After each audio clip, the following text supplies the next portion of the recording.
ರೊಟ್ಟಿ, ಖಡಕ್ ರೊಟ್ಟಿ, ಬಿಳಿ ಜೋಳದ ಖಡಕ್ ರೊಟ್ಟಿ. ಇದು ಕಲಬುರಗಿ ಮಂದಿಯ ಮೂಲ ಆಹಾರ ಪದ್ಧತಿ. ಊಟ ಯಾವುದೇ ಇರಲಿ, ಮೊದಲಿಗೆ ರೊಟ್ಟಿ ಇರಲೇಬೇಕು. ರೊಟ್ಟಿ, ಶೇಂಗಾ ದಿಂಡಿ ಇಲ್ಲದಿದ್ದರೆ ಆ ಊಟ ತೃಪ್ತಿ ಆಗೋದೇ ಇಲ್ಲ. ಇಂತಹ ರೊಟ್ಟಿ ಇದೀಗ ಸೈಡಿಗೆ ಹೋಗುತ್ತಿದೆ. ಸಾವಿರಾರು ಟನ್ ಜೋಳ ಬೆಳೆಯುವ ನಮ್ಮ ಕಲಬುರಗಿಯಲ್ಲಿ ರೊಟ್ಟಿ ಮರೆಯಾಗುತ್ತಿದೆ. ಕಾರಣ, ಟಕ್ ಅಂತ ತಯಾರಾಗೋ ಅನ್ನಕ್ಕೆ ನಾವು ಜೈ ಅನ್ನುತ್ತಿದ್ದೇವೆ.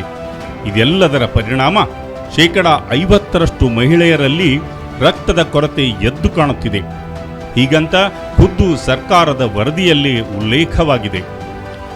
ಇಂಪಾರ್ಟೆಂಟ್ ವಿಷಯ ಅಂದರೆ, ಜೋಳದ ರೊಟ್ಟಿ ತಿಂದೋರು ಗಟ್ಟಿ ಅನ್ನೋದಕ್ಕೆ ವೈಜ್ಞಾನಿಕ ಕಾರಣವಿದೆ.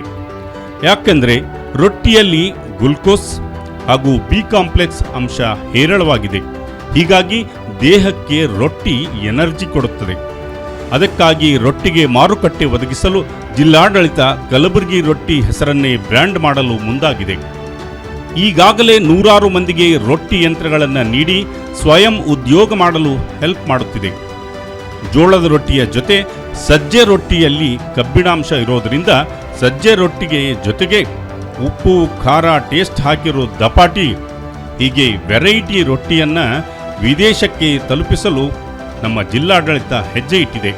ಚಿತ್ತಾಪುರ ಸೇರಿದಂತೆ ಹಲವು ತಾಲೂಕುಗಳಲ್ಲಿ ಬೆಳೆಯುವ ಈ ಬಿಳಿ ಜೋಳದಿಂದ ರೆಡಿಯಾಗುವ ಇಂತಹ ರೊಟ್ಟಿಯನ್ನು ಮತ್ತಷ್ಟು ಪ್ರಸಿದ್ಧಿ ಮಾಡಲು ಜಿಲ್ಲಾಡಳಿತ ಕಂಕಣಬದ್ಧವಾಗಿದೆ.